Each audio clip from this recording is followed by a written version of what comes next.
Ja, vi ska gå vidare här genom att vända oss till sydafrikansk expertis, inte vilken expertis som helst. Han är professor vid University of Cape Town, en av världens mest framstående forskare inom träningsfysiologi, kost och näring. Under flera år, under mängder av år kan man säga, har han presenterat ny kunskap och ny fakta om kostens påverkan på hälsan och på idrottsprestationen. Han är också författare till en av de mest genomarbetade böckerna som finns om löpning, en bok som heter Lore of Running. It's a great honor for me to introduce Professor Tim Noakes.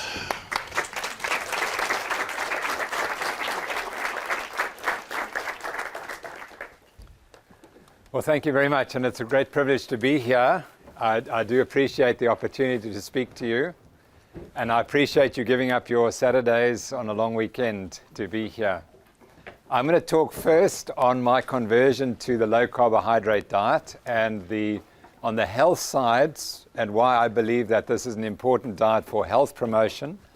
And then I'm going to look on the second part of the talk on performance, because I know that there are many athletes and coaches who want to know what's the evidence that changing your diet will improve your performance. And my focus really is on the health side of this diet. That's why I changed, and that's what we're really promoting. The performance is another side in which there's much less evidence. In fact, there's almost a virtual absence of evidence on the low carbohydrate diet, and I'll explain why that should be. So, I've been running for a long time. This was a picture taken 32 years ago when I was 32 years old running a marathon. I've run 70 marathons or ultra marathons. This is a famous race in Cape Town. It's a 56-kilometer race. I was the 10th runner. I was the 15th runner to run it 10 times, so I've got this number forever. No one will ever have that number. And during that time that I was running, I changed my diet because the American Heart Association said that the healthy diet is one that contains lots of bread, cereals, rice, and pasta. And the foods on which I was raised, my parents are from the north of England, these foods suddenly became non-foods and they were put on the third tier. And because I was a compliant young doctor who believed what I was told by Americans and the scientists in America, I complied with that advice, and I said I became one of the major proponents in my own country that this is the healthy diet. I was not a serious scientist at that time. I had done very little research. I accepted what I was told without understanding the scientific process. And it's an easy error to make. I then wrote this book, Law of Running, and because I believe that the evidence showed that if you're an athlete, you had to eat a high carbohydrate diet, and I will go through that evidence in due course, I wrote on page 112 of this book, and the last edition was in 2002, athletes must be advised to eat high carbohydrate diets, both in training and in competition, as high carbohydrate diets are now considered ideal for both health and sport. Now, interestingly, I gave a major lecture in the United States of America where I presented the evidence that there was no evidence that a high carbohydrate diet improved training performance. There is none. Still none today. But yet I wrote that there. But that's not the real concern. I do not believe that this is good advice. And I believe it hurts a lot of athletes. A lot of people like myself will get sick if they eat this way. And my responsibility is to say, I'm sorry, I made an error, and I hurt the health of a lot of people. And I want to retract what I've said. And that's partly why I'm here today, is to retract and say, I'm sorry. Okay, so I continued to run, and I still run. And here I was running the Chicago Marathon with my daughter in 2006. And just to show that it's not as if I stopped running, but I was struggling to run at this point. So what I discovered in this process was that industry manipulates scientists, and they get the willing scientists to give you a message that the scientist will tell you and which is compatible with the needs of industry. And if you stand up against that, you will be demonized. And I was demonized for my position. And I discovered also that the peer review process is influenced by industry. And it's not all in that book, because if it was all in that book, I'd be in jail and I wouldn't be talking to you, because there's much more to the story than I can tell you and stay out of jail. But that's what I learned. And I learned that you must be very careful of industry-driven research, because it has only one function, and that is to sell product. That's all it's there for. And scientists who do not sell product will lose their jobs in due course. So I learned that. And this brought me in conflict with my entire profession. And I won't go to the United States and talk at conferences because of the conflict it brought me into. And so I wrote this book, and I sent it off to the publishers. And the night I sent it off, I woke up in the middle of the night, and my brain said to me, you must get up tomorrow morning, and you must run, and you must not stop running for the rest of your life. So I'm always listening to what my brain tells me. So the next morning at 6 o'clock, I was out there running. And I chose the flattest course in my area. And after 5 kilometers, there was a tiny little hill. And I used to run up these hills with great alacrity and so on. And I really struggled up the hill. And I reached the top, my heart rate was 150, and I thought I was going to drop dead. And I decided something's got to give. So I went home, and by chance, I went and looked at my emails. And on the inbox of my emails was an advert for this book here. And it said, lose 6 kilograms in 6 weeks without hunger. And I said, but everyone knows that Atkins is a fraud. How could I even consider this nonsense? And then I noticed the 3 authors, who were very eminent scientists in my opinion. And I thought, well, actually, I can't discount it. Maybe they've got something. And I thought, also, I'm in such bad shape. I can't be worse. So I rushed off and I bought the book. It was the last copy at my bookshop. And I read it. And within an hour, I decided, that's it. I'm never eating another carbohydrate. So, so I can decide quickly. So, but there's a Stockholm connection, you see, because I was coming to Stockholm 8 weeks later. And I said, well, if I can lose 6 kilograms in 6 weeks, I'll be looking healthier, and the runners will think I'm more healthy than I am. And in fact, when I arrived here 8 weeks later, I'd lost 11 kilograms without hunger. And my running had just in those 8 weeks had improved dramatically, astonishingly. So that was the story. But then subsequently, I discovered that I had type 2 diabetes. And so I have many of these abnormalities, although I perhaps don't look quite like that gentleman. I still have many of those abnormalities. And why did I get it? Because my father died of type 2 diabetes. And in my ignorance, as a medical doctor, I was not told, or I didn't listen, that if your father has diabetes, you are a 10-fold increased risk of having diabetes. And you would have thought I would have known that, but I didn't. Because I thought, I'm eating this healthy diet, this low-fat diet, how can I get sick? And I'm running all these marathons. And it didn't work for me. And so, in fact, the converse, I believe it was the genetics and the high carbohydrate diet that caused the problem. And that had I changed my diet 10, 15 years ago, maybe I wouldn't have type 2 diabetes. And of course, I learned that I'm not the only one in the world who this has happened to. I then started reading, and of course I read Gary Taubes' book, and for those who want to study cholesterol, the cholesterol conspiracy, because it clearly is a conspiracy, this is the biggest single scam in the history of medicine, the biggest scam, and it will be exposed, but it's going to take time. So those are 2 remarkable books. This is the most important book in medicine in the last 50 years, in my opinion. And if you practice medicine or you practice nutrition, you have to read that book. And it doesn't matter whether you believe it or not, you better know the facts. And what I began to realize that medicine has completely lost the plot because we're controlled by the pharmaceutical industry. We are the agents for providing patients with pharmaceutical products. That's what we've become. Medicine wasn't like that when I trained in the 1970s, and that's what we've become. So we have this model of medicine now that you can have one condition, one cause, and one treatment. That's it. So you go to the doctor and he prescribes the treatment, which is always a drug. And in heart disease, it's high cholesterol, and we give you statins. And we don't understand that these drugs don't make any difference to the outcome at all. or essentially no difference in the outcome.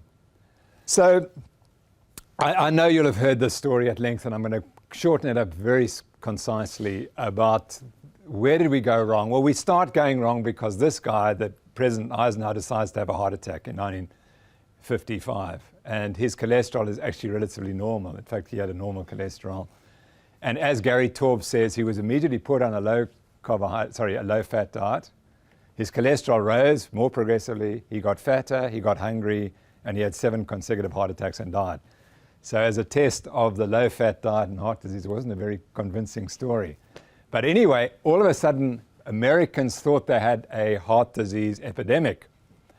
And along came, sorry, I think there's a slide missing there. Let me just check that. Yes, apologize. Oh, no, it's coming, sorry, so it's okay. So one of the people who looked after Eisenhower was Ansel Keys, who was a nutritionist, who was famous because of this particular study in which he found data showing a relationship between an increasing fat in the diet and heart disease rates. And he selected out these 6 countries from a group of 22 countries and said, you see, it's absolutely clear that people are dying in the United States because they're eating too much fat. But this is an associational study, and it cannot prove causation. Absolutely cannot prove causation. It proves nothing. It can set up an hypothesis, which you then must study, but it does not prove causation. And tragically, people assume that this association proved causation, and it doesn't, and it never did. So that then moved us onto the idea that a high-fat diet causes heart disease. But the real cause of heart disease is very simple. This is the heart disease rates in the United States of America, and this is when Eisenhower has his attack, right at the top of the peak. So the epidemic has been reduced since Eisenhower's time. And here's cigarette consumption. They match perfectly, and we know cigarettes are a high cause of heart disease. So people didn't say it's the cigarettes, they said it's diet, and they excluded this factor. And actually what caused the cigarette consumption was World War I. That's when cigarette consumption goes up, and it was World War II. So the cause of heart disease is World War I and World War II, if you want to look at it that way. But I'm being facetious. But we know that cigarette consumption is a driver, a major driver of heart disease, and you never see those data. No one can explain why heart disease is going away in the United States, but that's the reason. We didn't need to find a nutritional cause for heart disease. There was already a cause which was ignored. So then, because it was said to be heart disease caused by diet, the US Senate got together and said we had to change our diet. We had to reduce the consumption of fat, switch from saturated fat to vegetable fats, reduce cholesterol, eat more carbohydrates. And just to remind you, as shown by Gary Taube, this was drawn up by Nick Moten, a vegetarian, who had no training in the nutritional sciences. So those guidelines were completely nebulous. They were drawn up with a few scientists called to give some evidence at the time. And some people were really angry, and one of the first people to get angry was a guy called Dr. Mann, and he went to see the Maasai in East Africa, and the Maasai are a herding tribe. They only eat these animals and the dairy produce, and he produced 2 books saying that's nonsense, and he said saturated fat and cholesterol in the diet are not the cause of heart disease. The myth is the greatest scientific deception of the century, perhaps of any century. One day the true cause of heart disease will be found and the disorder will be prevented. When this happens, Keys and his cronies will be exposed. Now, Dr. Mann went to look at the Maasai, and he found they were incredibly healthy. They were very lean. They had low cholesterol. But once they went and lived in the big cities, then everything changed. But as they lived in their rural environment, they were perfectly healthy. And he made that statement, and I think he'll be proven to be true. But you see, even the American Heart Association concluded in 1984, it is not definitively established that the advocated alterations in diet will actually reduce the incidence of heart disease. So it was speculation that it would work. It is imprudent to wait indefinitely for proof of efficacy in the face of the high incidence of coronary heart disease. But the disease was disappearing. By 1984, it was much reduced. So what's happened now is industry has got behind it and is driving it. And because they've made a decision, they can't say we're wrong. And today they still will not say they were wrong. But the point is, there were many scientists who were questioning whether the guidelines were correct or not. And now in 2013, we even have the Harvard School of Public Health coming out and saying, guys, we were wrong. So they say, well, it's time to end the low-fat myth. The low-fat approach to eating may have made a difference for the occasional individual, but as a nation, it hasn't helped us control weight or become healthier, etc. It's just made us fatter, and so on, and diabetes is rate. So anyone who believes today that fat causes heart disease and makes us unhealthy, the evidence simply isn't there. And I could spend the whole day giving you that evidence, but I suggest one needs to read these books and then you'll find the evidence. So Sir William Osler, who is one of the great American physicians, said the philosophy of one age has become the absurdities of the next. And that is the reality of this. But it's not going to disappear overnight. Why not? Because there's a $40 billion industry that is absolutely dependent on this theory. So the diet heart theory will never be abandoned since it's too valuable for the pharmaceutical industry. And they will fight tooth and nail to prevent us ever getting the truth out about heart disease and cholesterol. So this is called groupthink. Groupthink is when we all think the same because we want to be a member of a group. And we're too scared to say anything that opposes that. And you have to follow the money. But that's the reality. And I haven't time to tell you that the statin drugs are the most ineffective drugs ever designed in medicine. We know that because if I'm a physician, I have to treat 140 patients with a so-called high cholesterol for one to benefit. And that is fact. It's an established fact. 140 people with high cholesterol have to be treated for one to benefit. Would you ever prescribe a drug under those circumstances? The answer is no. Of course you wouldn't. Because those 139 might get complications, like diabetes. Diabetes risk is increased in statin users. So it's obvious we shouldn't be using those drugs. But let me show you the problem with this diet heart theory. The theory is that you eat fat, it raises your cholesterol, that's point one. So this is the hypothesis. And in the hypothesis, you must prove every component for it to be true. The cholesterol then clogs the arteries, and the clogged arteries then cause those problems. Now, we need to go out and prove each of those segments of the theory, but we didn't. All we did was we said, because of keys, there's epidemiological evidence linking people who eat lots of fat with these conditions. The epidemiological evidence, in my view, is false, but we accepted it. So, but retrospectively, we can say, but fine, this day might be right or it might be wrong, but these components must all be true for the theory to be true. Now, there's very little evidence that if you eat a high-fat, low-carbohydrate diet, that you modify your cholesterol concentrations. There's very little evidence. Similarly, if you are eating a high-fat diet and you change to a low-fat diet, the change in your blood cholesterol is minuscule.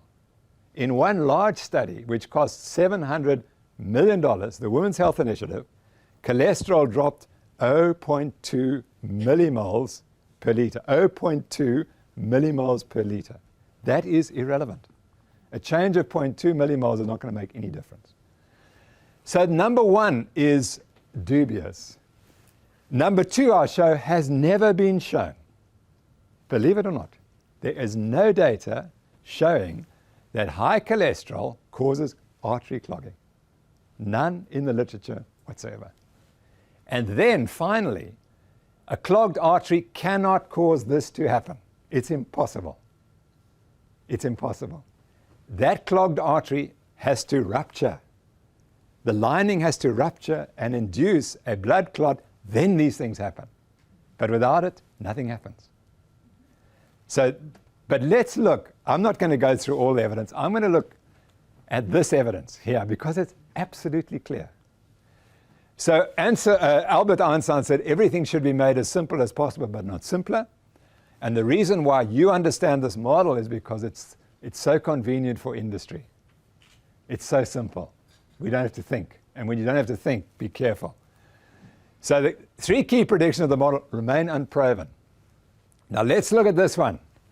Does cholesterol, the mainstream hypothesis that LDL cholesterol drives arterial disease, may have been falsified by non-invasive imaging of coronary artery plaque burden and progression.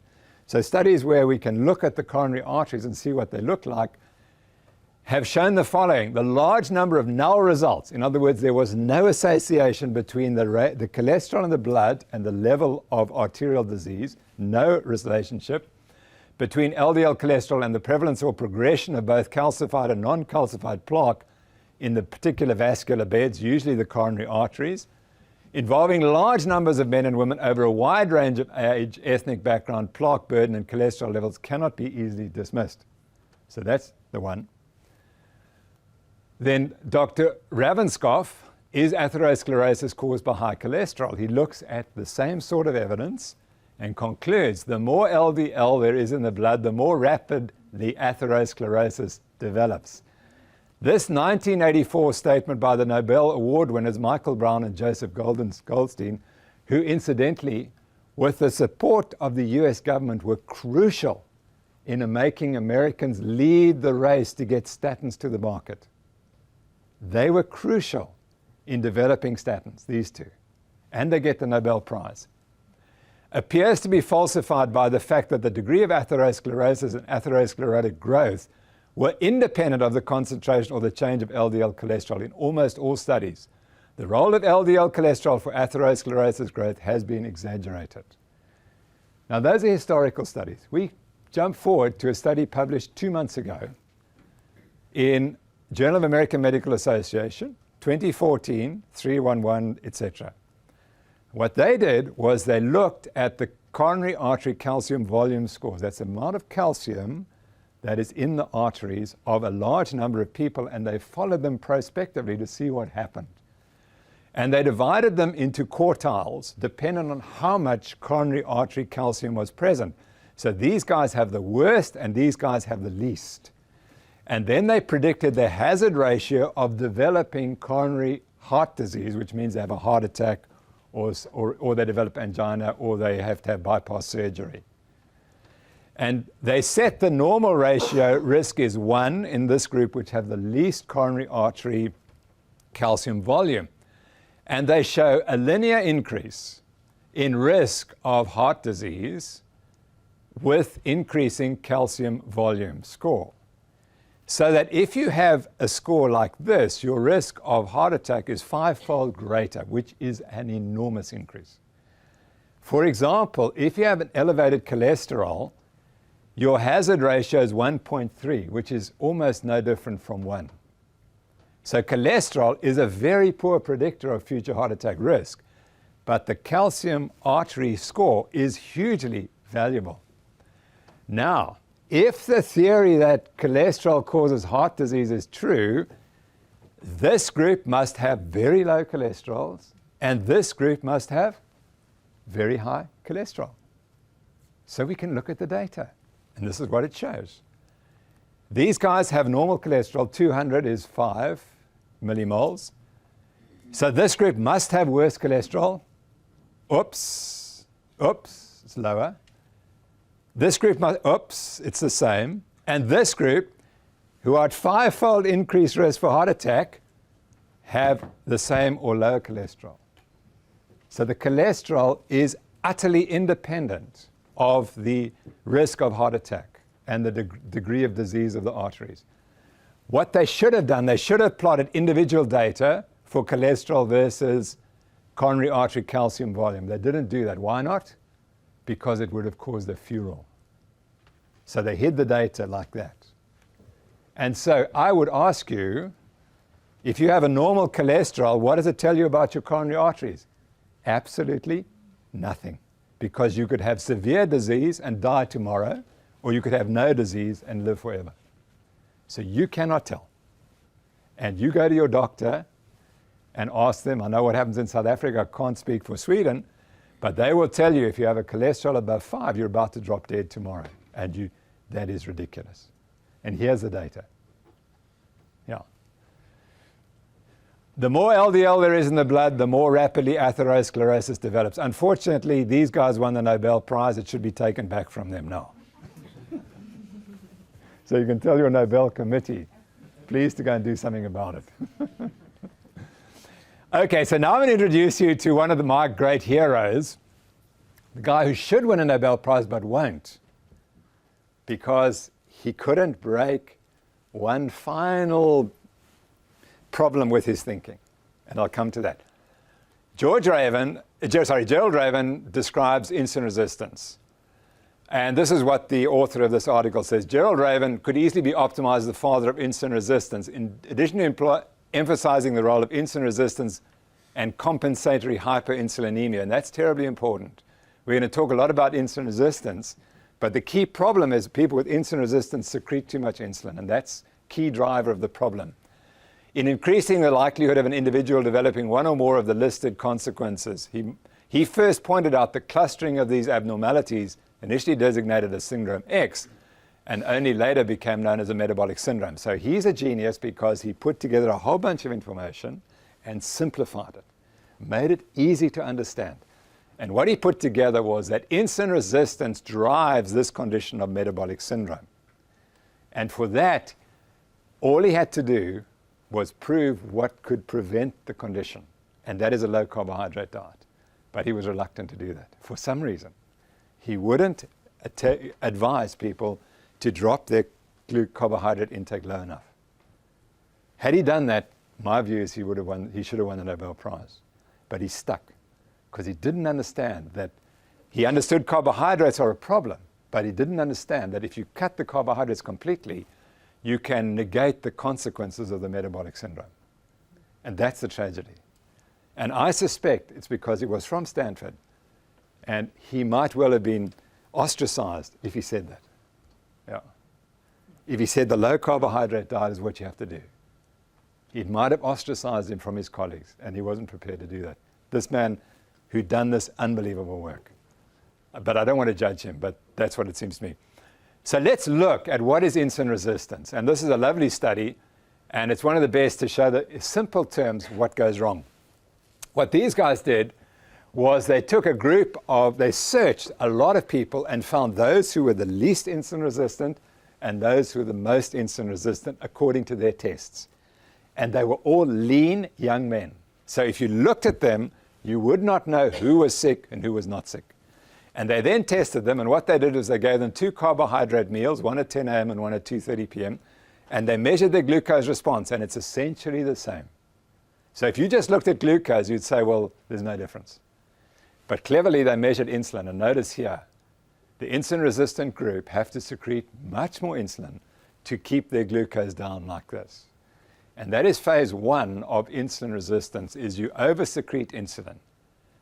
And as long as you're over-secreting insulin, you get the downstream that your insulin is acting elsewhere in the body. On any tissue that is insulin sensitive, this is acting on those tissues. It can't act on insulin-resistant tissues because they don't work. But this insulin is still acting on the insulin-sensitive tissues. And one of the insulin-sensitive tissues can be the liver in producing triglycerides. And so here you overproduce triglyceride. And we're going to come to how important triglyceride is in your health. And in the liver, you produce, from this extra carbohydrate, you produce fat or triglyceride. So this is a very simple experiment showing that if you take insulin-resistant people who look healthy, every time they take carbohydrate, they're over-secreting insulin. That insulin is going to act on insulin-sensitive tissues and produce changes in those tissues. Your triglycerides are going to be up, and you're going to produce fat in the liver, which has many other consequences. So remember, these are outwardly looking, healthy, lean young men, but they're clearly not the same.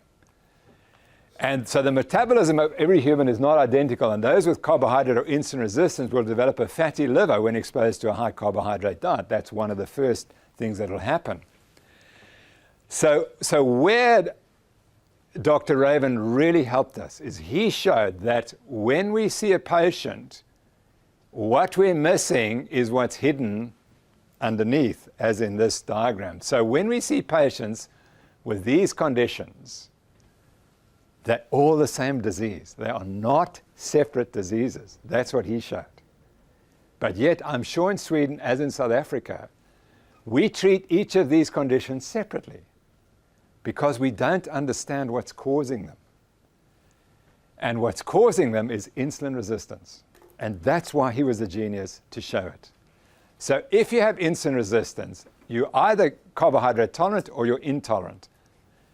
If you're over this side here, you're probably athletic and you'll be a normal body weight all your age, despite what you eat. You can eat whatever you like. You'll always be lean. On the other hand, if you're like me, you're carbohydrate intolerant. You're insulin resistant, and the first thing you'll notice is people have difficulty controlling their weight. They become obese, they develop the metabolic syndrome and type 2 diabetes, and they develop all these conditions. And I just draw your attention to these are the bad things that happen in your bloodstream. Notice I haven't mentioned total cholesterol because it's irrelevant. I've shown you. Total cholesterol doesn't predict anything. These things predict if you have high triglycerides, if you have low HDL cholesterol, if you have increased numbers of small LDL particles, and if you have increased triglyceride-rich remnant lipoproteins. And those are all markers of insulin resistance. It doesn't happen in my country that when a patient presents with that, the doctor says, oh, well, you're insulin resistant, you just got to cut out carbohydrates. That doesn't happen. They ignore it because they're not looking for it. They're looking for cholesterol, which is irrelevant. That's what you have to look for. And once you see that, you're dealing with an insulin-resistant person eating too much carbohydrate. And the treatment is to cut the carbs. So that's the disease. Now, how does insulin present? How does the metabolism work? And the first thing is, in my view, it's a genetic predisposition. And I know that will be proven. The other what we teach in South Africa is that you get lazy and gluttonous, and so you put on weight, and then you become insulin resistant. Nonsense. You are insulin resistant from the day you're born, in degrees, and it may get worse with time. So it gets worse with time as a result of a high carbohydrate, high sucrose, high fructose diet and physical inactivity. And many people think it's the sucrose and the fructose rather than the carbohydrate that's the key drivers.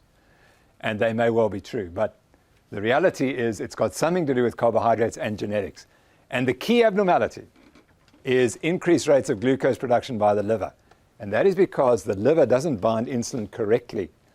And so the insulin, which should stop glucose overproduction in the liver, doesn't work. So all diabetics oversecrete insulin, or oversecrete glucose in the liver. That is the driving problem because the liver is insulin resistant. And then we have a reduced capacity to store and use carbohydrate as a fuel because the tissues are insulin resistant. The muscle is insulin resistant. And insulin normally helps glucose get into the cells. It can't. And then, as a consequence, whenever we take carbohydrates, we oversecrete insulin because our glucose rises too high. And then what next happens, the one I've already shown you, is that the liver overproduces triglycerides. And so we have high triglycerides, and when we get a fatty liver. And the consequence of that is you reduce your HDL cholesterol production, the so-called good cholesterol, and then you increase production of these atherogenic small dense LDL cholesterol particles, and also the triglyceride remnants, which are also increased. So this is insulin resistance. And the genius of Raven was to see this and put it all together. And what we haven't done enough of is to see how many people in the population have this, because this predicts your risk of heart disease better than anything. It is this condition which puts you at high risk of heart disease and a couple of other diseases as well. So this is a very complex story, but what it shows you is you can have the same LDL cholesterol. Remember we talked about cholesterol, and the LDL is meant to cause heart disease according to the Brown-Goldstein theory. What they didn't tell you is that you can have your LDL made up of small particles, and that's of large particles. This should be small particles, yeah. And I think there's an error on this one. But the point is that you can either have lots of big particles, that's correct, large particles. This should be small particles. I apologize, that's the error. This is large particles. So on the same value for your cholesterol, you could have a few large particles, or you could have very many more small particles. And it's these ones that are toxic. So these are fine. And I'm error now. I must have done this late last night. This is the this is the good bad cholesterol. I apologize, I got it wrong last night in the middle of the night. And this is the bad cholesterol. Okay, sorry, got it wrong. So that just shows you how stupid our terminology is. How can you have a good bad and a bad cholesterol? So I'm going to take those out because they're wrong and just remind you that this is the pattern you want, this one. You want the pattern with lots of big particles. And guess what? If you eat a high carbohydrate diet, that's what you get if you're insulin resistant. And if you eat a high fat diet, that's what you get. And that is good and that is bad. No one tells you that and no one measures it, at least in my country. So now who's really led this is Jeff Volek and Steve Finney. And they've done some fabulous work. And it's all underfunded research because US government will not fund this type of research, so you have to get it funded elsewhere. And this is probably their best study where they took two groups and they were people with the metabolic syndrome, and they put them on a high carbohydrate, low fat diet or low carbohydrate, high fat diet. They were both hypocaloric, so they were both eating less than they perhaps wanted to. And this diet is ketogenic, and that's obviously the diet that we talk about. And they measured a whole bunch of variables, and they always found that it was the yellow diet, i.e. the low-carb, high-fat diet, that outperformed the other diet in terms of weight loss, loss of abdominal fat, improved glucose in the bloodstream. And look at this insulin. And remember, insulin's the driver of the problem, of the metabolic syndrome. The insulin's the driver. And they reduced insulin by 50%, which is massive. And that's another measure of insulin, and leptin was reduced. And here's triglycerides. And remember, this tells us that the liver is now functioning better. It's not over-secreting triglycerides. And that's the area under the curve in response to various tests. And look what happened to the HDL cholesterol goes up. The good cholesterol goes up. It goes down slightly on the high carbohydrate diet. And then this ratio, which many think is the best marker of insulin resistance and also therefore of heart disease risk, is much improved on the low carbohydrate, high fat diet. And then remember, we spoke about the small particles. The small particles go up. These are the bad ones. You don't want them. They go up on the high carbohydrate diet and they go down on the high fat diet. And then remarkably, that the amount of saturated fat in the blood actually goes down even though you're eating more saturated fat, which doesn't make sense immediately. But they describe it, and Jeff Volek's an authority on that. So eating a high saturated fat diet does not mean that you're getting more saturated fat in the body, accumulating in the body. Actually, it was the opposite. And ApoB, which we know is a risk factor for heart disease, also reduced more, and then that ratio. So what would you rather be? Would you rather be red or yellow? And the answer is obviously you'd rather be yellow. So I get told every day, and I'm sure Andreas gets told the same, there's no evidence supporting this diet. Well, there is. There's this fabulous study and many others. And this is probably one of the best. And so it goes on. So now, what I was taught as a medical student was we eat a high-fat diet, we get all these abnormalities, and then we get arterial clogging, and that these diseases are all separate diseases, so we treat them as different diseases. And it's wrong. Because I've shown you these two are not because of fat in the diet, they're because of carbohydrate in the diet. So the model's totally wrong. But this is what is taught in my country.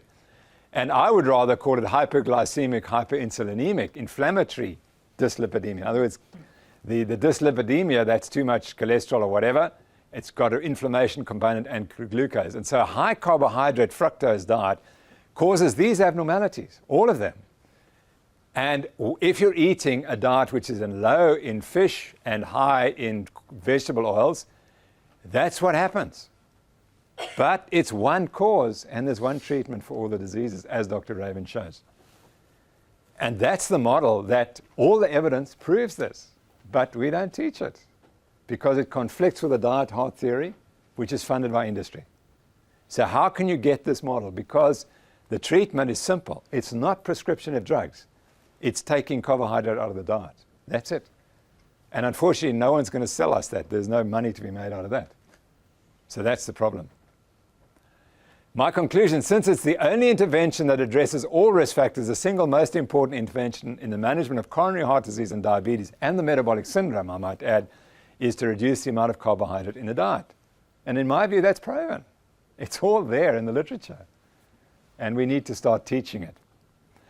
Now, I'm just now going to move on to how I see how do you explain to patients that reducing carbohydrate is so important and how it's so individualized. And this diagram, I really stole it and reversed it from Mark Sisson. He didn't have it quite the same way, but he was the guy who taught me about there's a critical amount of carbohydrate we can each eat, particularly if we're insulin resistant. So what I've shown here is the grams of carbohydrate eaten each day on the x-axis. On the y-axis, I've got the body mass index, and it's normal, overweight, obese, class 1, etc.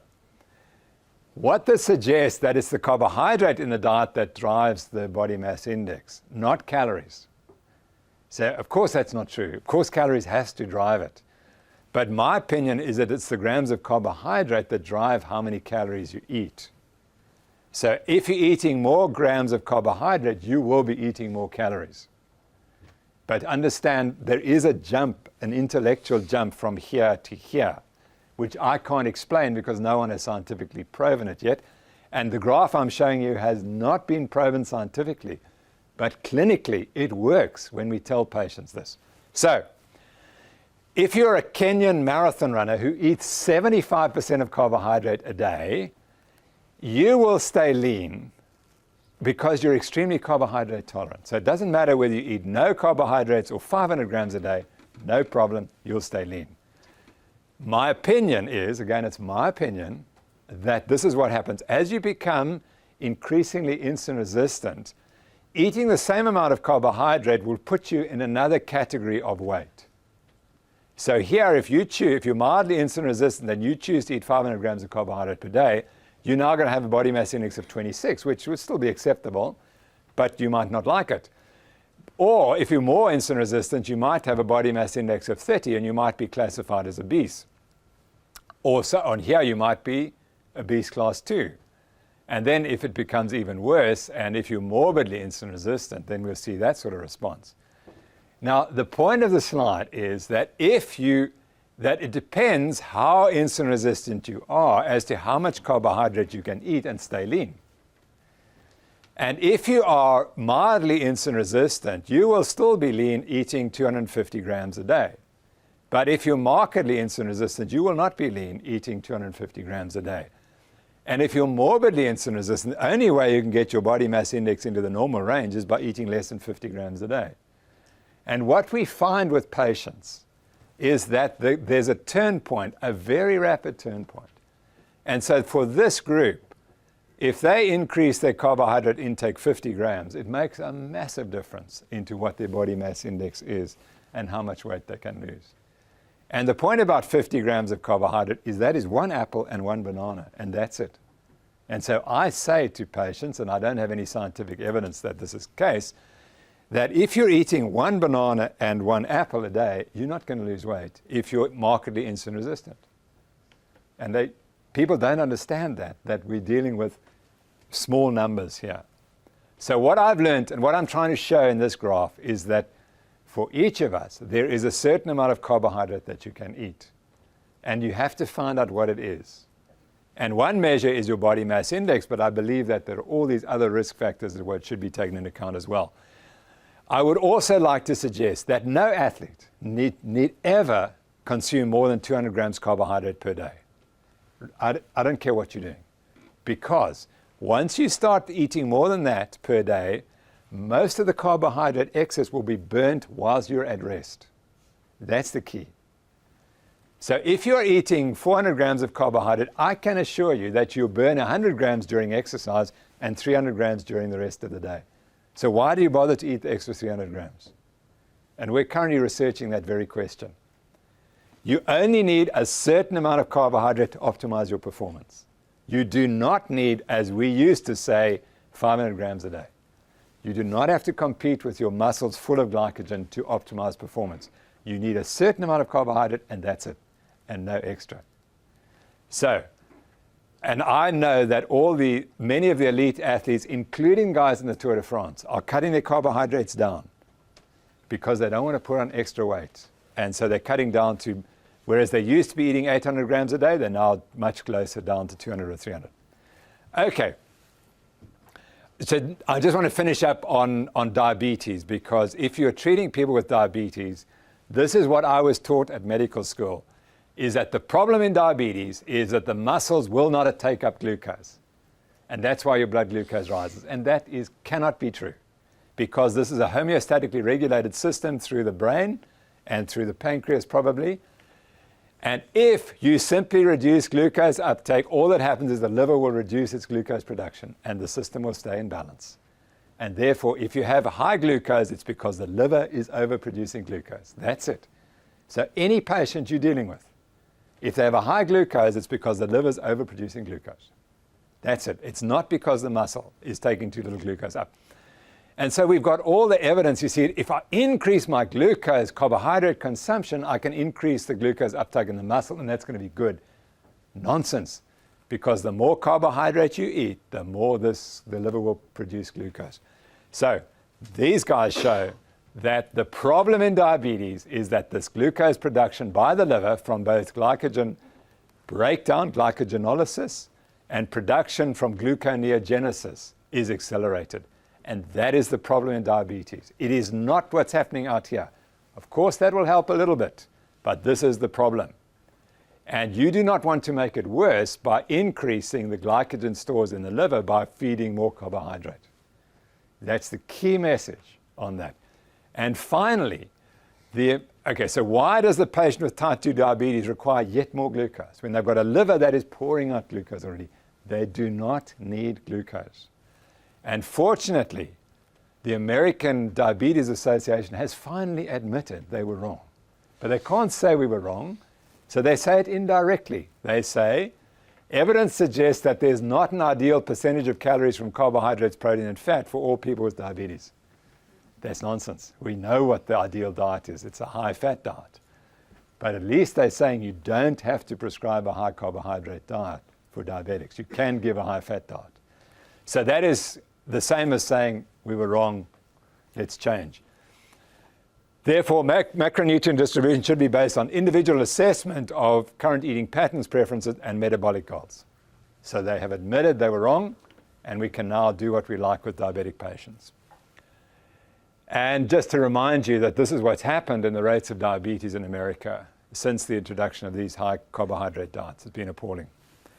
So I wasn't alone when I developed my diabetes. I wrote this book quite recently, and I added this chapter on nutrition, cholesterol, lipid theory of heart disease, the public health diversion, the greatest scam in the history of medicine. And that didn't make me too popular in South Africa. Then here's my fat former self. And I wrote, this is the first article I wrote since after my revelation. And I said, I suspect this column will attract more unfavorable comment than perhaps anything else I've ever written. And that was absolutely true. The dietitians went for me. Everyone in South Africa went for me. And then I wrote this on a blog, and this became very popular. And people then started following the diet in South Africa in ways that they hadn't in the past. But there was a lot of criticism. You wouldn't know Mr. Malema. Mr. Malema is a South African politician who's considered the worst possible. He's a crook and a cheat. That's what he's considered. I'm not saying he is. And so is Tim Noakes the Malema of medicine? And why? Because a man with a horde of followers and considerable media sway who's capable of producing charismatic, easy to hear, and probably irresponsible solutions to very complex problems, written by a colleague, a medical doctor. And the answer is, the solutions I'm offering are not complex. The problems are not complex, they are simple. As Dr. Raven showed, they are simple. But we don't want to make them simple because then we might find a solution. And so she said, you see, Noakes is wrong. This is the way you solve the obesity problem. You just avoid trans fats, sugars, refined carbohydrates, eat a calorie-restricted, balanced diet, whole grain, et cetera, et cetera, et cetera, et cetera. Well, we know that doesn't work. How do you eat a calorie-restricted diet? That's the whole question. How do you do that?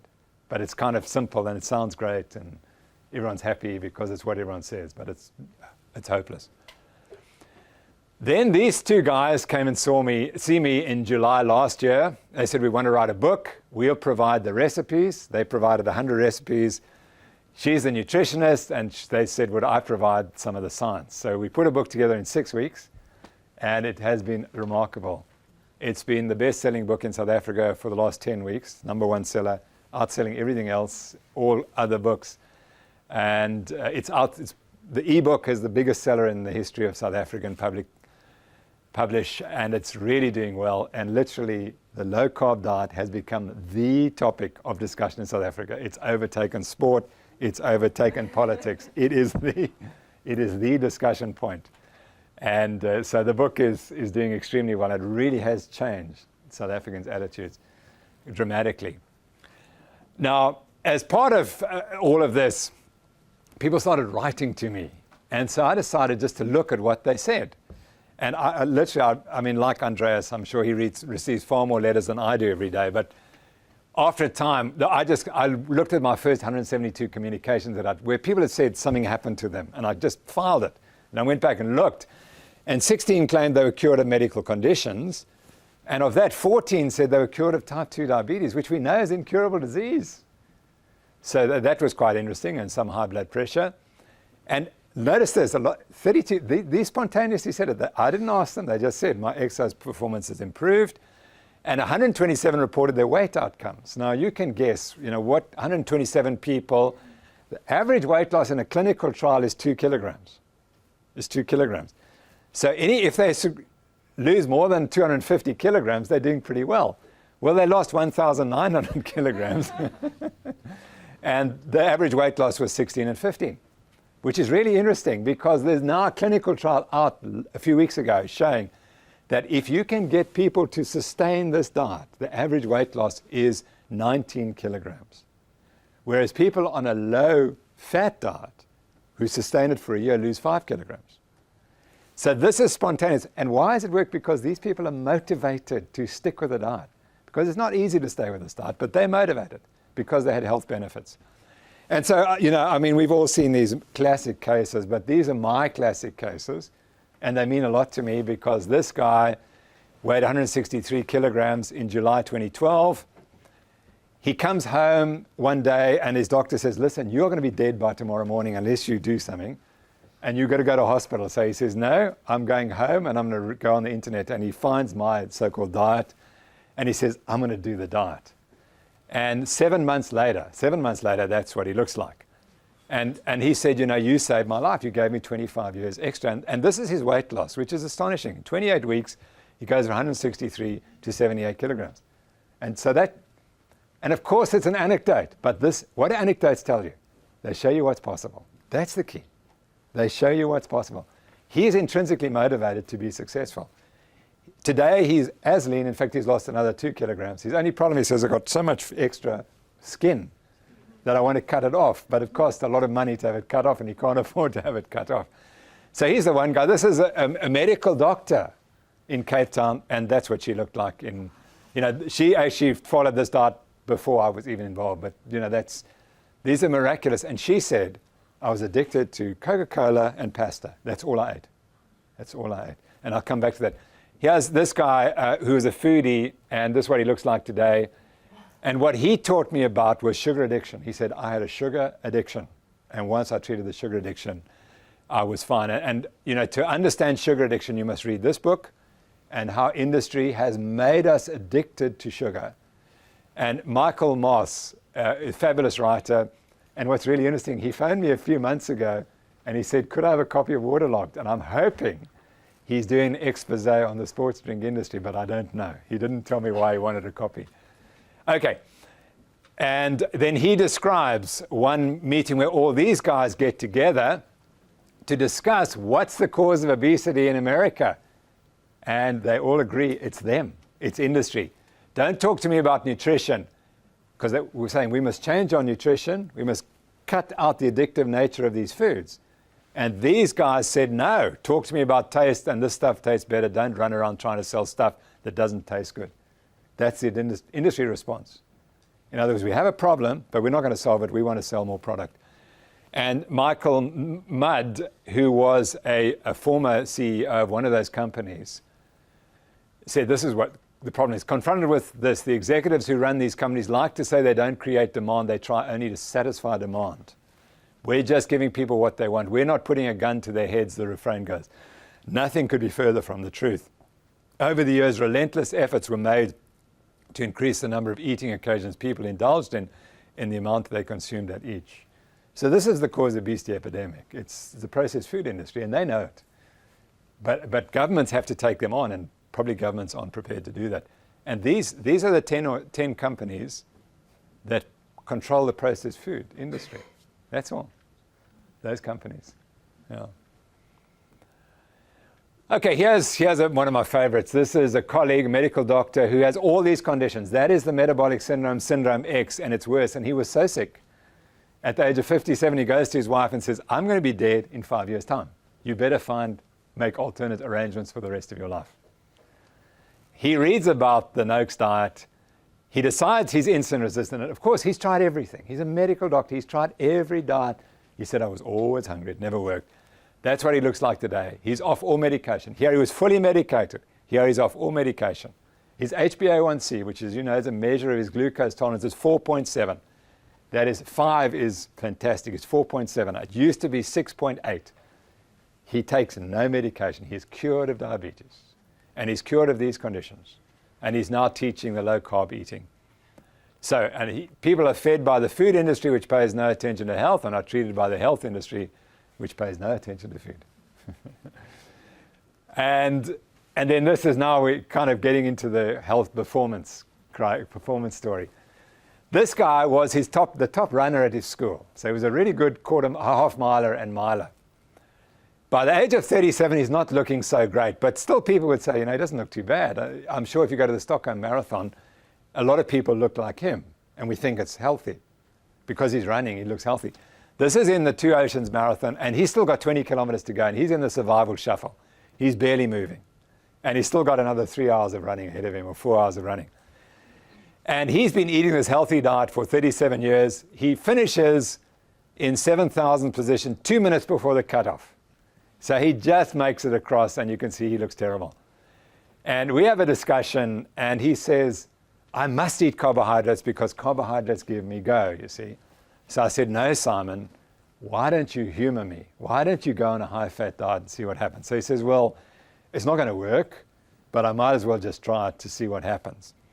So he loses 2 kilograms in the first week. And by the way, he just ran 9 marathons in 9 weeks to try to lose weight, and he put on 3 kilograms. And he was in dire straits. He told me his life was upended. His marriage was in trouble, and everything was in problems for him. So then he goes on the diet, and guess what? He loses weight, and he starts to run faster, and he can train more. And a year later, he runs the same race, and that's him finishing 3 hours faster. 3 hours faster. Yeah, 3 hours faster. And that's what he looks like. And now people say, he looks too thin, he's anorexic, and so on and so forth. Nonsense. That's normal. That's normal. That's not normal. Yeah, and we accept that as normal. It's not normal. So the question is, who's healthier, here or there? Eating this high-fat diet here or the high-carbohydrate diet? And this is the classic example. Insulin resistance, high-carbohydrate diet, told to him by Dr. Noakes, and that's his problem. And now we realize, and we're going to start studying these people, because that's where, if you want to find insulin resistance people, they're these guys who are running all this amount and they still can't regulate their weights. So which gear is likely to live longer? And here's his weight loss. And notice his weight loss is great when he's doing little running. And then he gets up to 120 kilometers a week, which he had never run that amount before, no weight loss. And again, just to remind you that exercise here has got absolutely nothing to do with weight loss. Nothing at all. If you're eating the wrong diet, you will be fat, however much you exercise. Yeah. Okay, so my running's so-so, but I'm one of the nation's top 5 carbo loaders.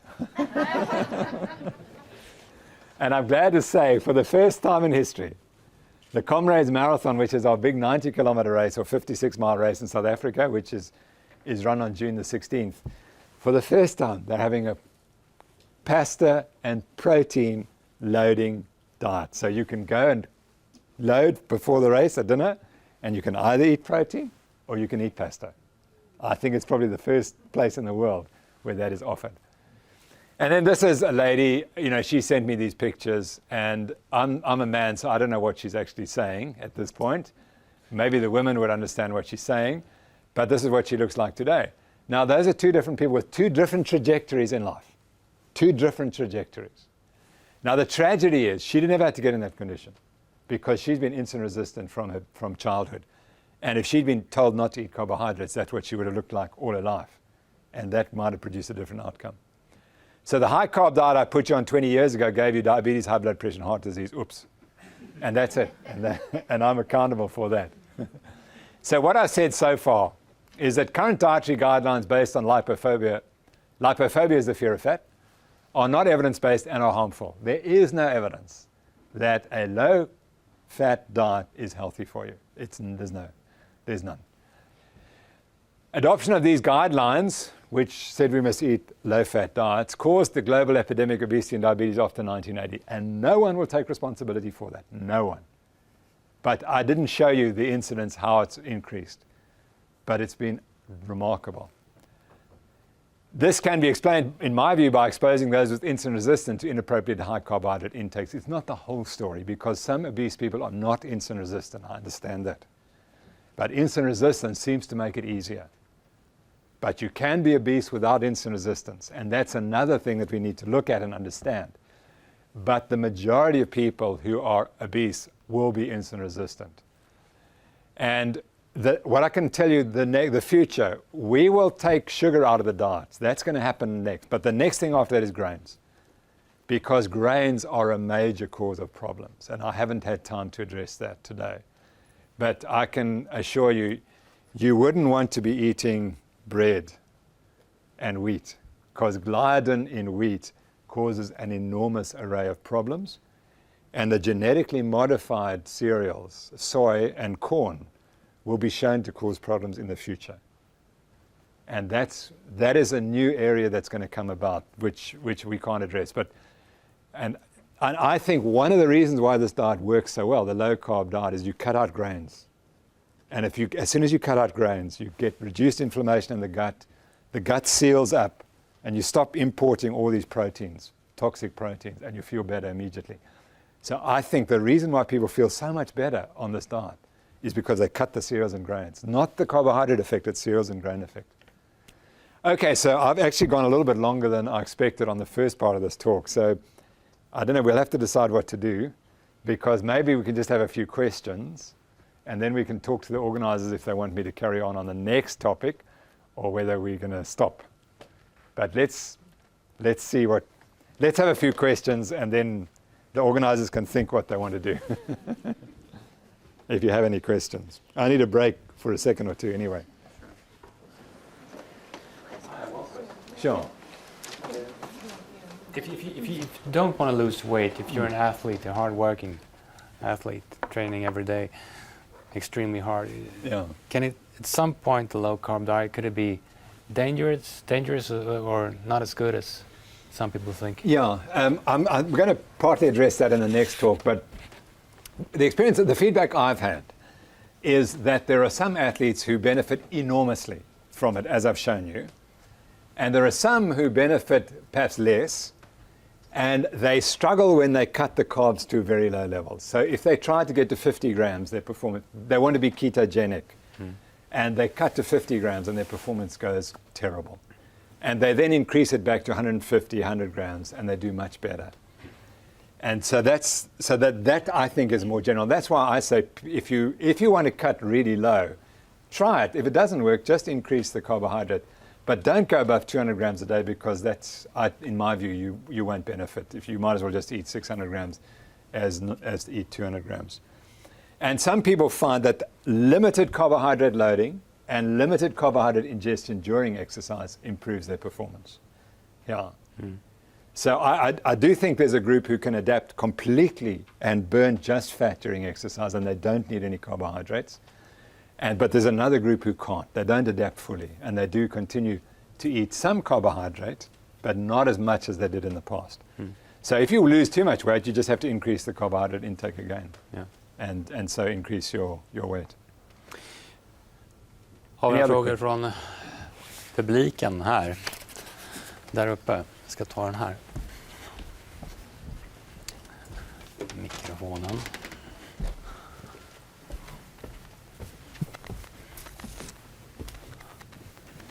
Så. I'm just curious, what advice would you give parents that arrive in the hospital with a child that has recently debuted diabetes? Yeah. With type 1 or type 2?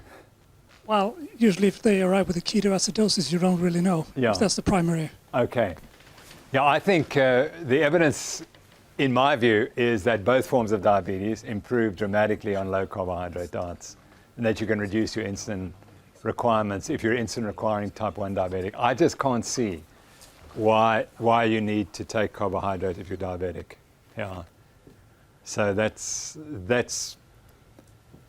you know, you asked a specific question about a child, and most of our evidence obviously comes from adults. But in adults, it's absolutely abundantly clear that they do much better with carbohydrates at 25 grams a day. Yeah. And remember when they take, that's fine. Yeah. More questions? Skickar du den dit bort?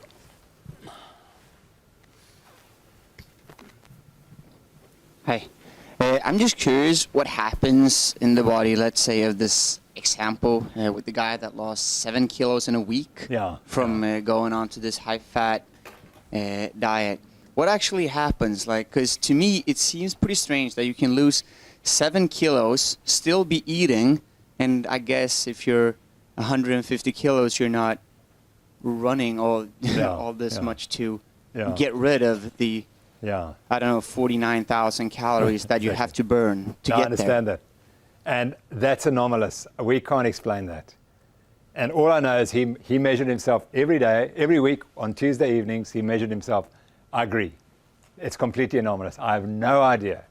Was it a calculation error? I don't think so, because he lost weight next week. So if it'd been a measurement error, it would have, the next week he wouldn't have had any weight loss, but he did. So this is a real phenomenon, and I cannot explain it. It makes no biological sense whatsoever. So, you know, I don't know what happened that week. But this, I think the point of the slide, and thank you for pointing that out, is that he was losing 3 kilograms a week, and that's the kind of weight loss you can get. He's obviously an extremely effective weight loser. Yeah. Can I make one other point? This is the equivalent of a high-fat diet. You understand that? Because he's oxidizing fat. So it doesn't matter what he's eating, he's on a high-fat diet. You know, and people don't understand that. Whatever he's eating a high-fat diet because he's releasing fat. So the body sees it as a high-fat diet. Sorry, your next question? Yeah, I'm just wondering, let's say that you're trying to taper for a race. Yeah. And you're 3 months out of the race, and you're trying to lose some weight before that. You want to cut those last 3 or 4 kilos or whatever to get fit. If you want to stay that way, stay lean, so to speak, what is it that stops you? Because you often hear that, you can't be on a diet for too long because you keep on losing weight. Yeah. Looking at this little graph right here, it seems that no matter what you eat or what you do, you'll keep on losing, and all of a sudden there's nothing left, you know? No, that's right. Do you see what I'm saying? Right. Like, what is that that prevents you from keep on losing, like if you stay like this? Okay, thank you very much. He's been that weight now for a year. So his weight's stable. So he just comes, and that's biologically what his weight should be. It's controlled by the apostat in the brain, and that's what we don't consider. So the apostat determines how much you eat and how much exercise you do. And it's in balance in people it's not in balance here. He's eating far too many calories, and he's reduced his calories dramatically. Now the calories and the expenditure are in balance. Now, what changes the apostat, in my view, is the processed foods. They mess up the way the apostat understands how much you should be eating. And we correct that in these people when we take the processed food and the sugar out of the diet. Then they normalize it. Not everyone loses weight on this diet. Women struggle. Some women struggle, and they don't lose any weight. The reason he's lost weight is because his calorie consumption has probably halved or even gone maybe 60%. He's probably eating 40% of the calories he was eating, and he's not hungry. If you don't cut your calories, you're not going to lose any weight. So the people who don't lose weight on this diet don't reduce their calories. Why not? Because the brain is still misinterpreting the information. Even though they've taken carbohydrate out of the diet, there's something in the diet or in their biology that continues to make them overeat. So to answer your question, you will stop losing weight when the apostat comes back into balance. And if it balances at this amount of calories, you'll be that weight.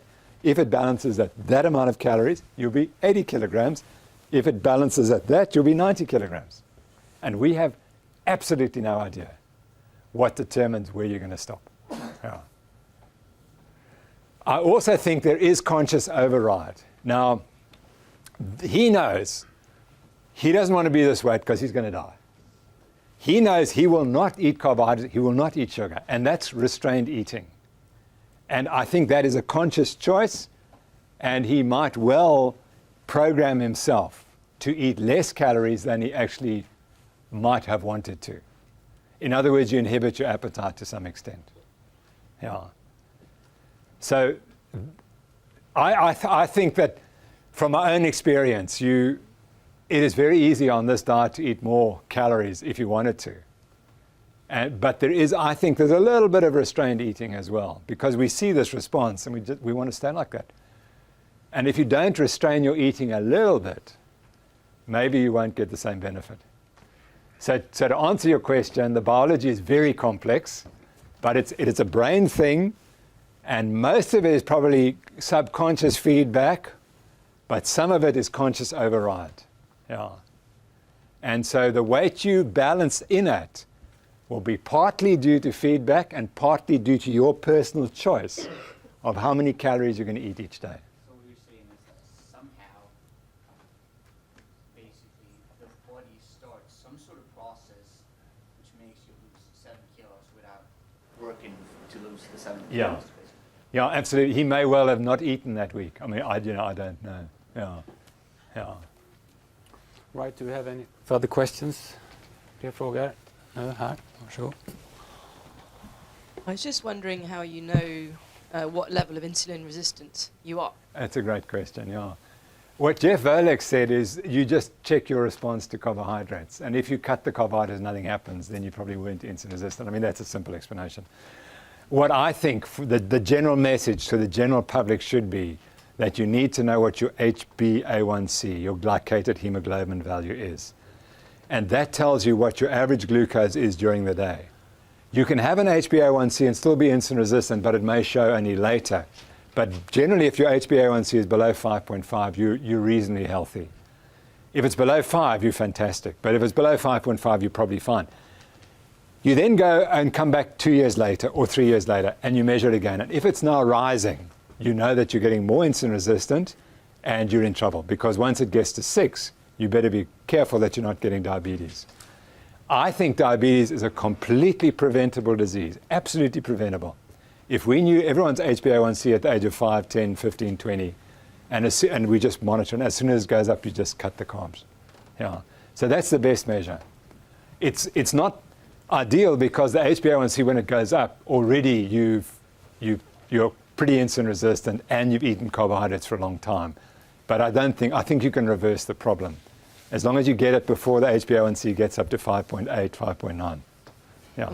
What would your recommendation be for people who do moderate exercise? I mean, carb-wise, Yeah. if you are insulin resistant, Yeah. then you don't want to be having more than 100 grams of carbs Yeah. a day? Yeah, you can choose what you want, but you can do any exercise you like as a recreational athlete on 25 grams a day. You can go and run 24 hours a day if you wanted to on 25 grams of carbohydrate.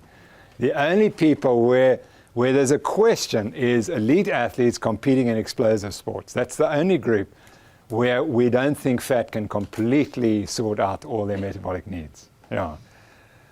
And the other problem is that we're addicted to carbohydrates and sugar, and many athletes miss that addiction when they're exercising. and they've got to have the addiction, and then they perform better. So in other words, the removal of the addiction affects their performance. Yeah. And so the carbohydrate is not acting as a fuel, it's acting in the brain in some way. Yeah. In a sense, it might be like a guy who's a cigarette smoker. He's performing, if he's going to run for 5 hours, he might need a cigarette, and it takes a cigarette, it might improve his performance. But it's not because it's doing anything but in the brain. Yeah, thanks for that question. One more question here. No. Nothing. If you want to, you can take your presentation to the next level. Okay. You have 25 minutes. Okay, good. Right. Let's see what... Now I'm going to try to explain to you why I believe that carbohydrates were so critical for performance. So it's just closing it. There we go.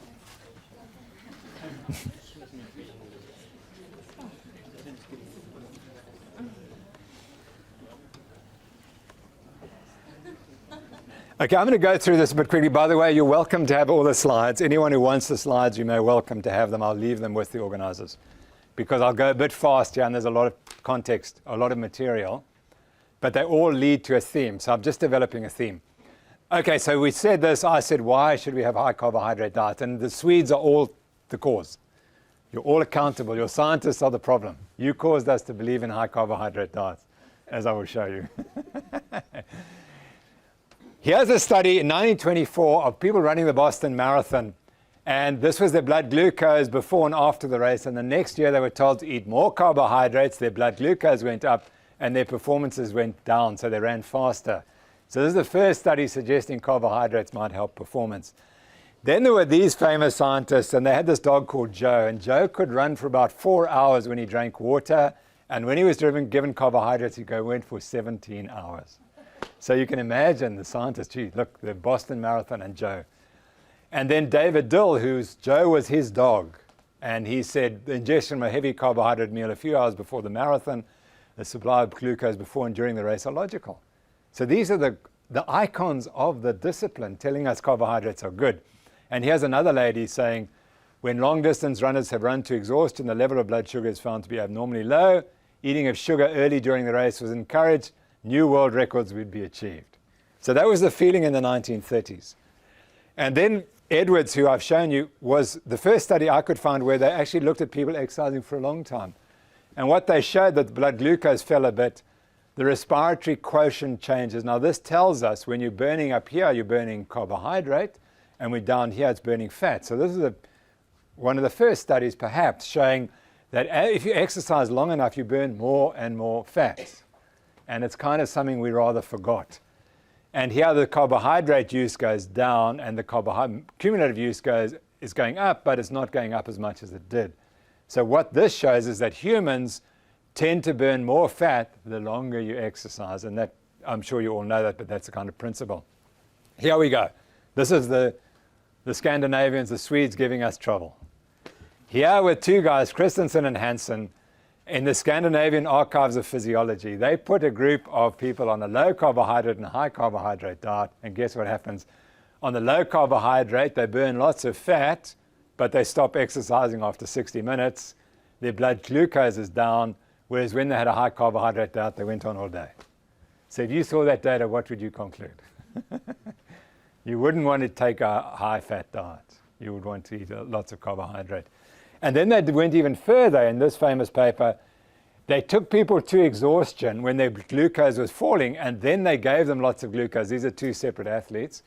And look what happened. The blood glucose goes up, and this person's oxygen consumption goes up. So this person suddenly gets a spurt and starts exercising harder. So this suggests, gee, carbohydrates, fantastic. You've got to have carbohydrates. And then, of course, the war came along. And the next thing that happened, this was the first major conference I went to in 1977. And this Dr. Warren spoke, and he showed what happens is your blood glucose falls during prolonged exercise. There are 4 hours. And why it falls is because the rate at which your muscles are taking up glucose, that's the rate of leg glucose uptake. This is how much the liver is producing. So at rest, the liver is producing more than the muscles can take up. During exercise, the liver increases its production, but at late in exercise, notice it's gone down, but the muscles are hungry for glucose. And so the hunger for glucose causes the blood glucose to go down. And actually at this conference, there was no talk about taking carbohydrates during exercise or fluids. But the theory would be, and I used this for years to say this is why you must take glucose during exercise. Otherwise your blood glucose is going to fall and your performance will go down. And then I worked with this guy, Bruce Fordyce, and helped him, and we got him onto a very high carbohydrate diet, and we gave him lots of carbohydrate during exercise. And this is what he said: it's not possible for me to run my best in a long distance race without ingesting a high carbohydrate drink, especially for the last few hours of the race. And he was a world record holder at 80 kilometers and won this big race in South Africa 9 times. But the story doesn't end there. Here he is in 1984, following the Noakes regime for high carbohydrates, setting world records. This is him in 2009, following the Noakes diet, and now he's looking a little chubby. His legs look terrible. He's got fat on the upper body, metabolic syndrome, carbohydrate intolerance, high carbohydrate diet. His running is not good. Like me, he found running difficult. We put him on the high-fat diet, and this is him finishing the Comrades Marathon with Zola Budd. You probably remember Zola Budd, the great other South African runner. He's lost all his weight. He's back to the weight he was there. At the age of 56, he's running 18 minutes for 5 kilometers at altitude, age of 56. He's not quite back to there, but he's totally different to what he was here. And this is a classic example of insulin resistance, high carbohydrate diets. And he's the most vocal supporter of this diet in all of South Africa because it saved his life and it's made him enjoy his running again and made him a competitive athlete again, which he wasn't here. And it's not just that he was fat, there's something else going on with it. Right, then where Sweden really messed us all up. This guy Bergstrom comes along, it's Bergstrom, and develops a muscle biopsy needle where you can measure glycogen in the muscle. Now, we've not shown you any slides for muscle glycogen. So he starts in Stockholm at Karolinska, exercising athletes and measuring their muscle glycogen. And what does he show? If you eat a high carbohydrate diet, you start with more glycogen and you go for longer.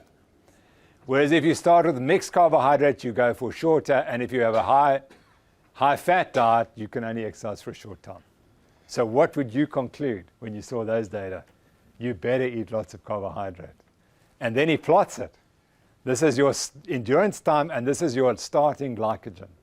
And it's very clear that the more glycogen you have at the start, the longer you go. So it's obvious. You must eat a high carbohydrate diet if you want to perform. And the more glycogen, the better. I mean, the more, if you can get your value up here, go forever. So that completely changed it. And so now when I wrote Law of Running the first time, this is what I believed.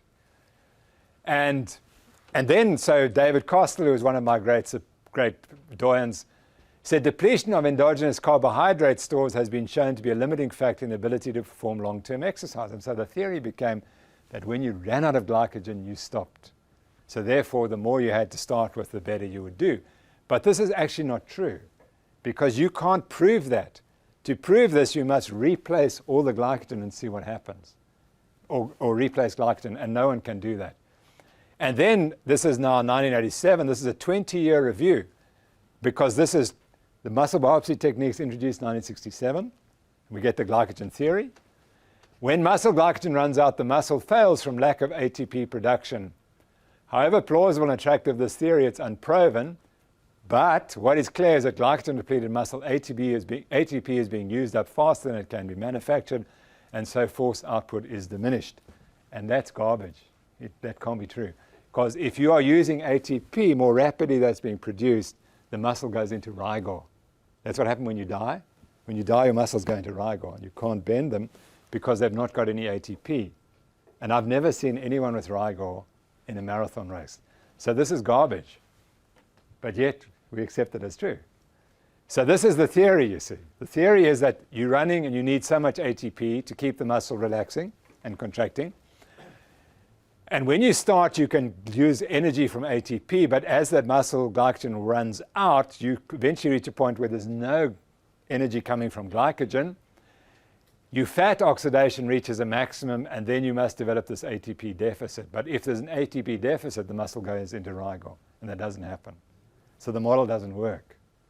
And what really happens is what you do is you reduce your exercise intensity, and then you just get fatigued. And we call that the central governor model, which also we developed. So this theory would be the reason why you slow down is because you can't burn more fat. So when you run out of glycogen, you can't burn more fat. And I'm going to address that point. Because theoretically, if you could burn more fat, you could go on forever. You see that? The ATP wouldn't fall. Your ATP requirement would not go down like that. And that's the point I'm going to get to. If you can burn enough fat, you can exercise for any duration, regardless of how much glycogen is present. Okay, so that's that. So then the next thing that happens is in 1986, Ed Coyle, funded by Gatorade, surprisingly, shows that if you take Gatorade, you can run even further. So here he puts people on, they cycle for 3 hours. With a placebo, they get to 3 hours and then they stop. And why? Because their glycogen has gone down. And their glucose has gone down, but when they take carbohydrates, they can go for an extra hour. And so he says, well, I mean, there you go. How could we tell you not to take carbohydrate on the basis of that evidence? But what's really interesting is how can you go an extra hour when your glycogen doesn't change? So there's a huge placebo effect, which I'll come back to. Yeah. And then the next thing he did, he exercised people to exhaustion, and then he either infused or gave them a placebo, which i.e. was water, tasted like glucose, or he fed them.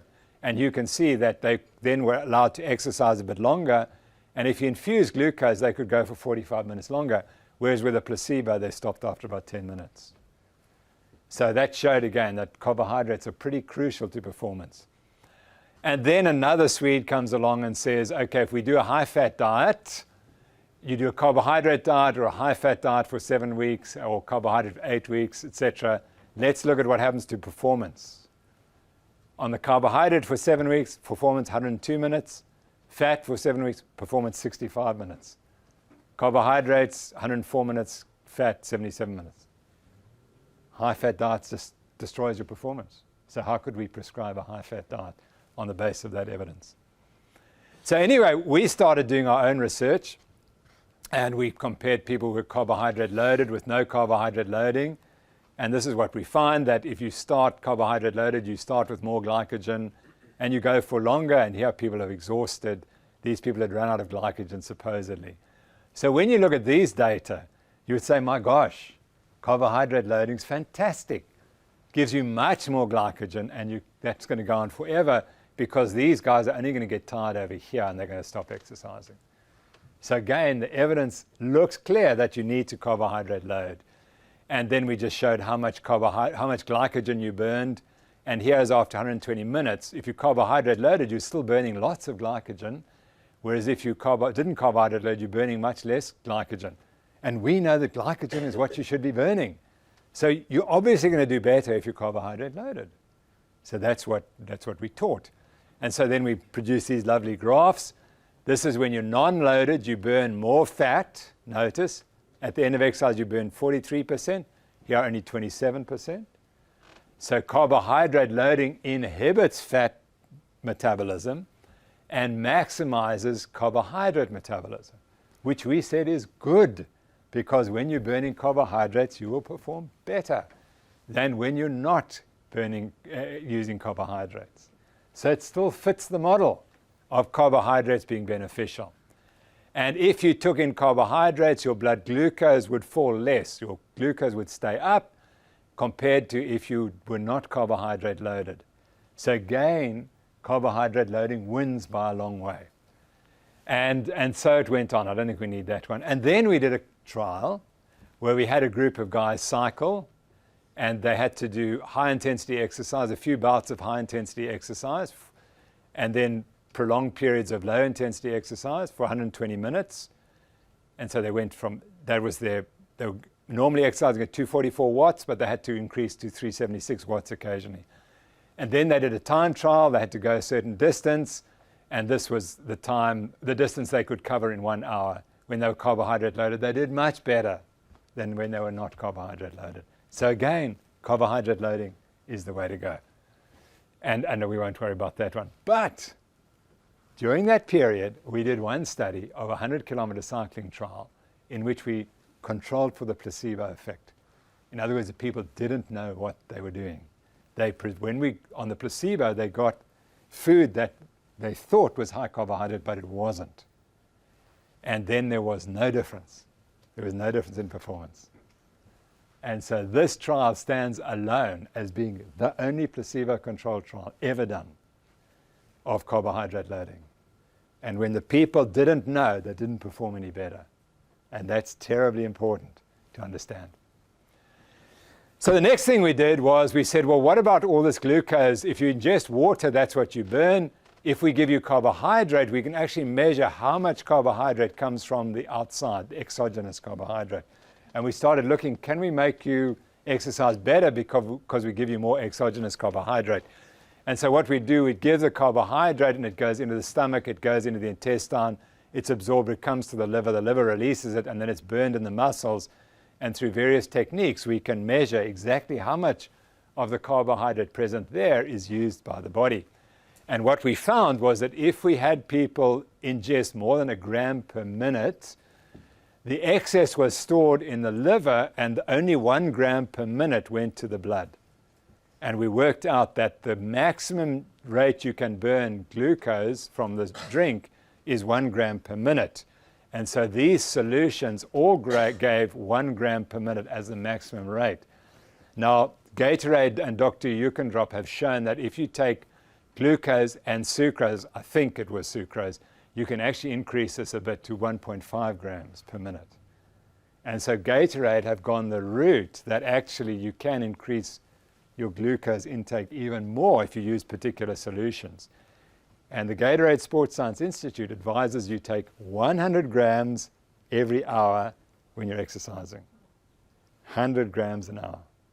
Because they've worked out that you can actually burn 100 grams an hour if you're an elite athlete. Okay, we won't worry about that. So then in brief, so what we knew now was that when you start exercise, you've got enormous amounts of fat. If you've got 5 kilograms of body fat, it's 185,000 kilojoules of energy, but it's only 500 grams of carbohydrate, which is that amount. So there's trivial amounts of carbohydrate in the body. And we didn't really understand that. And to summarize in very brief, what is the difference between carbohydrate-adapted athletes and fat-adapted athletes? Carbohydrate-adapted athletes have only got 520 grams, and then they must replace. Fat-adapted athletes can burn huge amounts of fat. And that's the difference.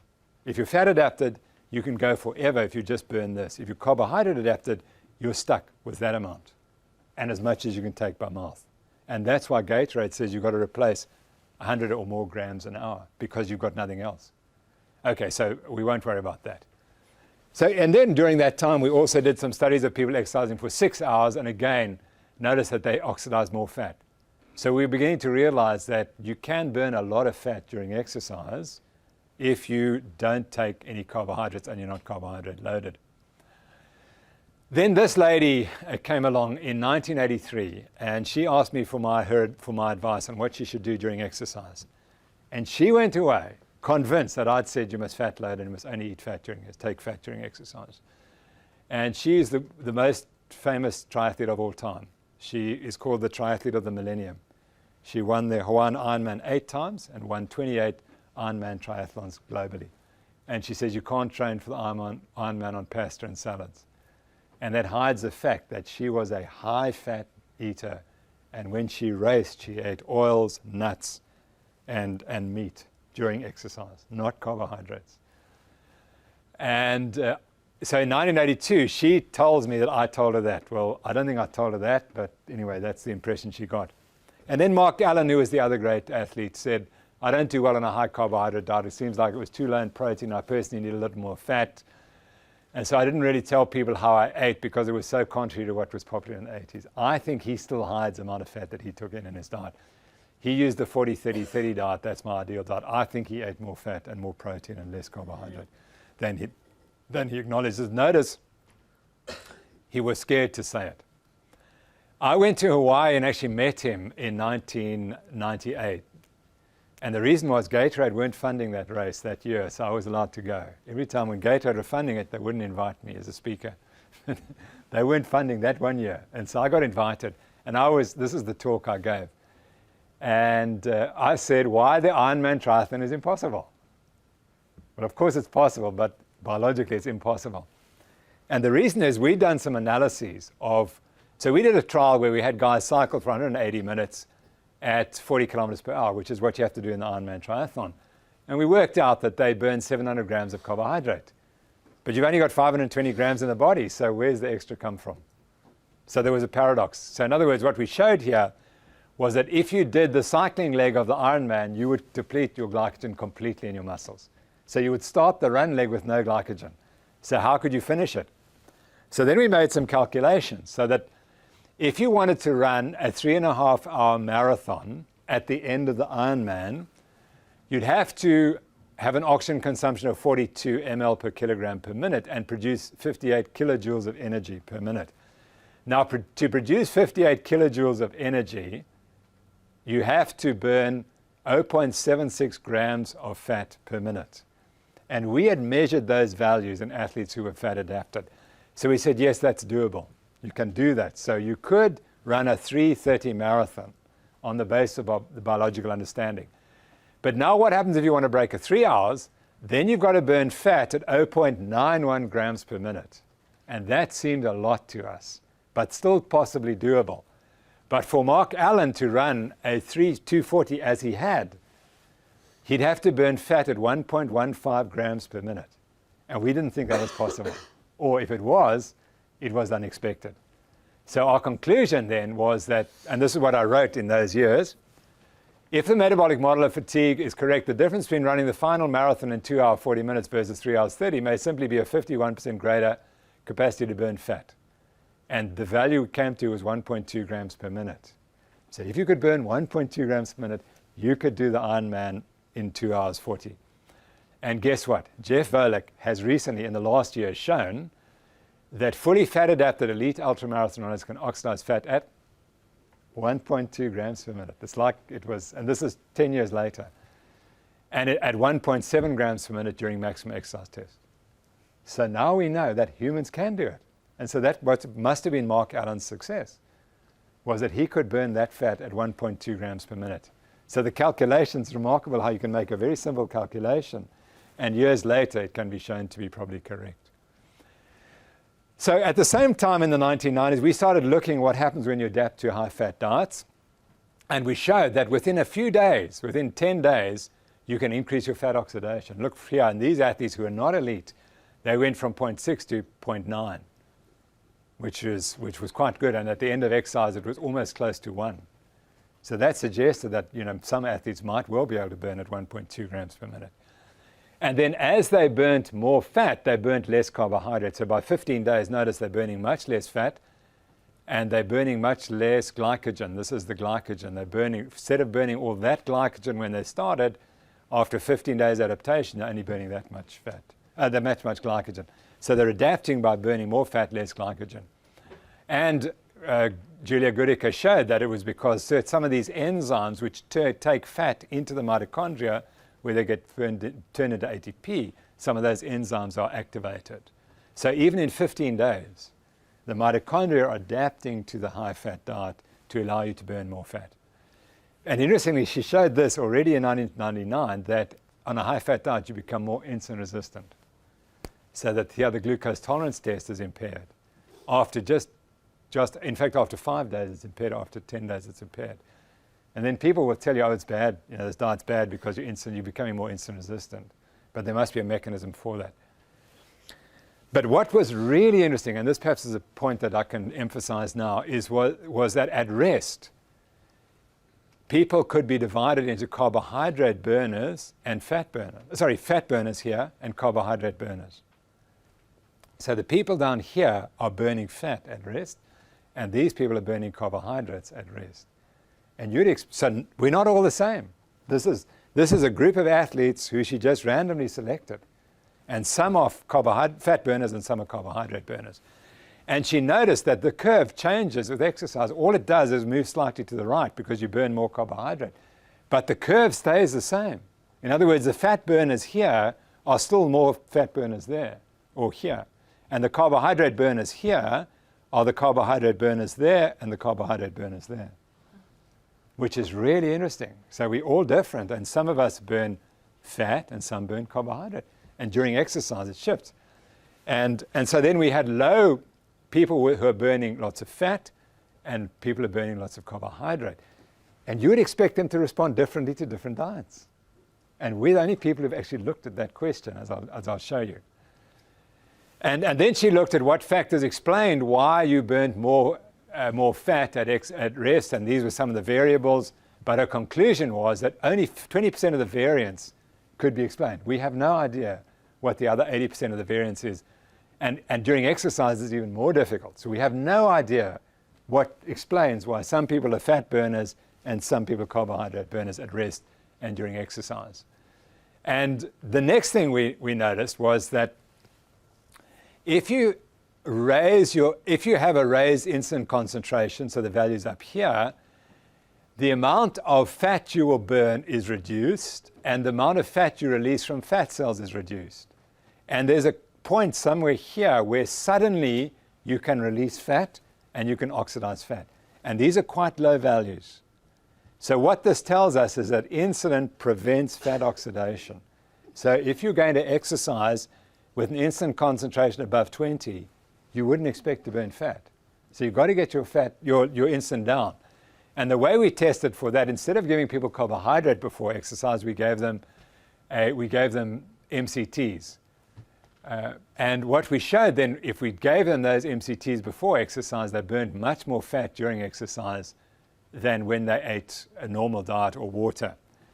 And what was interesting, we also found that their performance was dramatically improved. And the problem is this effect is far too big. This has to be a placebo effect. So it looks like, gosh, taking fat during exercise makes you a much better athlete. I don't believe this now. I think it's a placebo effect. Then we did other studies of fat adaptation, and we showed that people eating fat, so here's the high carbohydrate diet, during an exercise test, they became exhausted in 42 minutes, the high fat diet 79 minutes. And this is one of the first studies suggesting a high fat diet improves performance. But again, I query whether there's a placebo component to it. The next study, we did it slightly differently. We had them do a time trial after exhausting exercise. And again, the high fat diet came out on top. And so these two studies are the dangers. They're from the same laboratory, and that's always dangerous. And of course, it's our laboratory, but it's always dangerous because you just never know what factors are impacting. And then, unfortunately, the one study that is remembered is a study that showed a negative outcome. And this was another study from our laboratory where we had people do a 100-kilometer time trial on a high-fat or a high-carbohydrate diet. And on the high-fat diet, they did much worse than on the high-carbohydrate diet. So this paper, the industry, which supports carbohydrates, had jumped on the back of this study and said, you see, it proves that you must eat a high-carbohydrate diet. And we also, on that study, showed that the real problem was in this trial, they did a 100-kilometer race in which they did 1-kilometer sprints every so often. And in the 1-kilometer sprints, eating the high-fat diet made the performance much worse. But notice, the final performance was the same. So this is a pacing strategy. And if they can perform like that there, they can perform like that there and there and there. So there's something wrong with the pacing of these guys. And that, again, question of placebo effect. Whether they thought they should do better on the high carbohydrate diet. And as a consequence, they did.